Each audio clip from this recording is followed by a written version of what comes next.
Alright, just got a hold of and finished up issue 5 of Godzilla Heist. If you've been following along with my reviews of this story, you know how I feel about it. But I gotta say right off the bat, I'm loving this Bob Eggleton cover. Looking so cool. I got my coffee with me, most important for enjoying a book. And I got Godzilla and Mechagodzilla hanging out too, because this issue right here is just one big brawl, so they're gonna fight with us. Just hanging out for a little bit of fun. Why not, huh? But this cover's great. I just love it so much. And yeah, Van Jensen's been writing this story. Art's by Kelsey Ramsay, and the book looks fantastic. I enjoy it immensely. Just as far as like this issue was one big brawl, and it's the brawl they've been promising throughout the entire story, pretty much. And it's cool.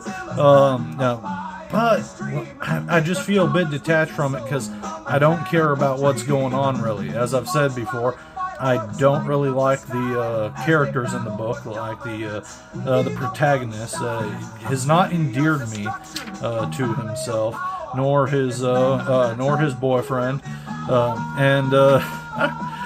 like, I just don't care. I don't feel like they're being altruistic. But don't let me be too sour. And before I flip the page, I want to point out this double page spread, fantastic. That looks so cool.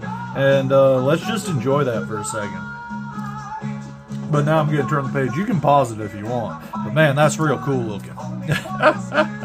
And this whole issue is just a bunch of cool looking fights. So I don't really care about these two dudes who were in the cockpit piloting this sucker, but I am really liking the action a lot, and you know, it's a cool looking fight. I like the design of the Mechagodzilla. It looks a bit more like the Kiru style, mecha from the Millennium series of films, but it's got a few bits here and there that aren't quite from that, and it looks cool. It's a good looking bot, and I like how this guy illustrates Godzilla as well. Although I will say here, through the broken glass and everything, he's looking a little bit funky, but in some other pages he's looking great. Then we get this double page spread, super cool. You know, if the whole book was more like this, I probably would have enjoyed the series more. Just if it had this same pace of just like a shit ton of action and just a little bit of story peppered in there, getting us moving from point A to point B. But too much of the story was focused on these characters I found unlikable with I wouldn't say weak motivation, because the main character's motivation with his mom and everything is alright. The plot's how it goes about is dumb, and I just don't like him. So we'll see. We'll see, because as we get to the very ending page, it has like a conclusion, but maybe cliffhanger.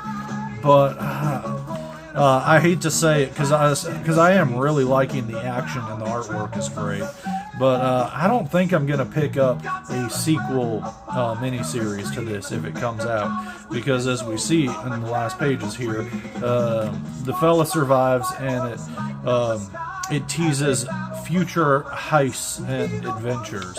And I'm good not getting any more. I'd like to see more from this artist, not to be a hater on the writer here, Van Jensen, but it just wasn't clicking for me. It's kind of like that Godzilla Skate miniseries. I dropped that after the first issue, even though the artwork was pretty cool. The writing was not there for me at all. And a lot of those one-shots they were doing with the Godzilla versus miniseries, I didn't like about like a third of them. And if this was a one-shot, I think it would have been better off. But yeah, we just got some ads in the back here and such, and then more tease for that new Kaisei series that started up. I already read the first issue of that, and I like that. Again, same problems with the characters in that, but I think that has room to grow, and I like that a whole lot more. But yeah, I'm really mixed feelings about this. I think it's worth picking up in a trade paperback format. It might read a bit better all in one go as opposed to split up between months apart. Also, just the price, you know, I'm paying $5 an issue here, and it's 5 issues, so it was $25 for this whole series, plus some tax on that, whereas if you get the trade paperback, that'd probably be like $14, so you're shaving like $10 off of the price. I think it'd be a much better investment, so I don't know, but you know, that's the dregs with picking up comics on the monthly, but at the same time, there's something special about that format, and you know, I'm gonna keep it going as long as I'm kicking, because there's always gonna be something out there real cool. But yeah, I'm real excited to jump into some more Godzilla stuff, because I just picked up one of the Godzilla versus the Marvel books too at the same time I picked this issue up, so that review will be out shortly, and that should be a whole lot of fun. We'll see you then. Thanks for joining me.